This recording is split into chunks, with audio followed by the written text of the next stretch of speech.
अगर तुम ये वीडियो तब देख रहे हो जब नीट 2026 के सिर्फ 4 महीने बचे हैं या फिर उससे भी कम टाइम बचा है और तुम्हारे दिमाग में सिर्फ एक ही सवाल घूम रहा है कि अब स्टार्ट करके भी मैं नीट क्लियर कर सकता हूँ क्या, तो भाई इस वीडियो को स्किप करने की गलती मत करना, क्योंकि आज मैं तुम्हें फॉल्स मोटिवेशन नहीं बल्कि रियल स्ट्रेटेजी प्लस सच्चाई बताने वाला हूँ। सबसे पहले ये क्लियर कर लेते हैं कि नीट मैजिक से क्लियर नहीं होगा भाई, लेकिन हाँ अगर तुम डिसिप्लिन होके एंड स्मार्ट वर्क कर लोगे तो सिलेक्शन पॉसिबल है। पर अगर तुम ये सोच रहे हो कि कल से स्टार्ट कर लूंगा भाई, या फिर एक रील और देख लेता हूँ, या फिर आज मूड नहीं है, तो भाई समझ मेरी बात, ये वीडियो तेरे बिल्कुल काम नहीं आएगी। नीट का रियल गेम समझ भाई। नीट का एग्जाम जो होता है वो 3 चीजों पे बेस्ड होता है। पहला है एनसीईआरटी की मास्टरी होनी चाहिए, दूसरा IQ प्रैक्टिस होनी चाहिए, और तीसरा मेंटल स्टेबिलिटी अंडर प्रेशर। तो स्टूडेंट ये तीनों चीजें अगर मेंटेन कर लेता है ना, वही सिलेक्शन लिस्ट में आता है भाई। चलो बायोलॉजी स्ट्रेटेजी समझ। बायोलॉजी तुम्हारा सबसे बड़ा वेपन है, ठीक है। अगर तुम बायोलॉजी में 330 या 350 प्लस स्कोर कर लेते हो तो भाई तुम्हारा नीट आधा निकल चुका है। लेकिन मैं कुछ इंपॉर्टेंट बात लेके आया हूँ जो तुम्हें ध्यान रखनी। क्या है? सिर्फ और सिर्फ तुम्हें एनसीईआरटी पे फोकस करना है भाई, इस पे फोकस करना है तुम्हें बस। ये जो लास्ट के महीने बचे हैं इसमें सिर्फ तेरे को एनसीईआरटी पे फोकस करना है। दूसरी बात, उसे लाइन बाय लाइन रीड करना है, लाइन बाय लाइन रीड कर लेगा।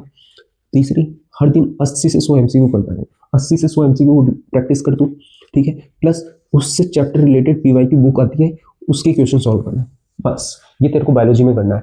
और मेरी बात ध्यान रख, डायग्राम टेबल एग्जाम्पल भाई कुछ भी स्किप मत करना। और याद रख, एनसीईआरटी तुझे याद नहीं करनी, एनसीईआरटी तुझे समझ के रखनी है, बस ये याद रखना। चल अब अपन बात कर लेते हैं केमिस्ट्री की स्ट्रेटेजी। देख केमिस्ट्री जो है वो डेंजरस भी है और स्कोरिंग भी है, लेकिन मैं कुछ इंपॉर्टेंट बात लेके आया हूँ जो तेरे को ध्यान रखनी है। क्या याद रखना है? फिजिकल में तेरे को क्या करना है? फिजिकल में तेरे को फॉर्मूलाज प्लस PYQs पे फोकस करना है, ये तेरे को ध्यान रखना है।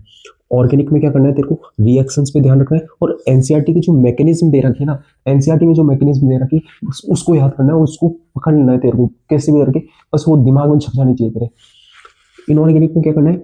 एनसीईआरटी का हर वर्ड पे भरोसा करना है तेरे को, यही तेरे को ट्रस्ट करना है सिर्फ और सिर्फ किस पे? एनसीईआरटी पे।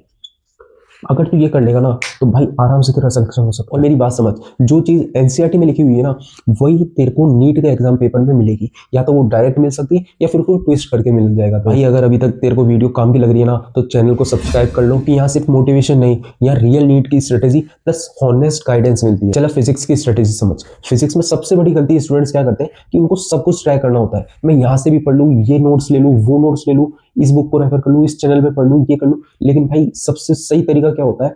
सही तरीका होता है कि हाई वेटेज टॉपिक पे फोकस करना है। वो भी कैसे?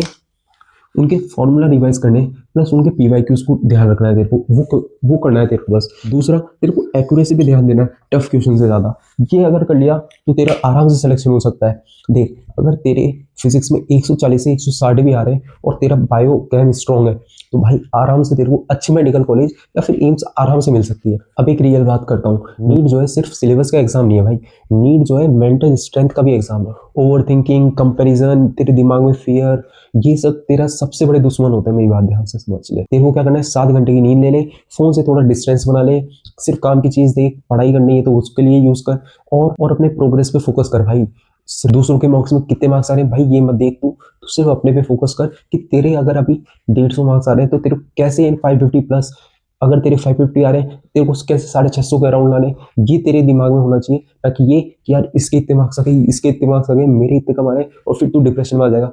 ऐसा बिल्कुल नहीं करना। सिर्फ अपने दिमाग में ये रखना है कि मेरे को नीट क्रैक करना है, लास्ट के महीने इनको सिर्फ अपने पे फोकस करके पढ़ाई करनी है ताकि मैं अपनी मेडिकल कॉलेज ले सकूँ, गवर्नमेंट, या फिर तेरे और भी टारगेट हो सकता है। भाई सिलेक्शन उनका होता है जो लास्ट तक लड़ते हैं। तुम आज भी डिसाइड कर लो ना कि हाँ मैं अपना बेस्ट दूंगा ये लास्ट के 4 महीने में। 4 महीने भी काफी होते हैं लाइफ बदलने के लिए। नीट 2026 सिर्फ एग्जाम नहीं, नीट 2026 तुम्हारा पेशेंस का टेस्ट प्लस मेहनत, जो तुम्हारे डेडिकेशन है उसके प्रति उसका टेस्ट है, और अपने सेल्फ बिलीव का टेस्ट है।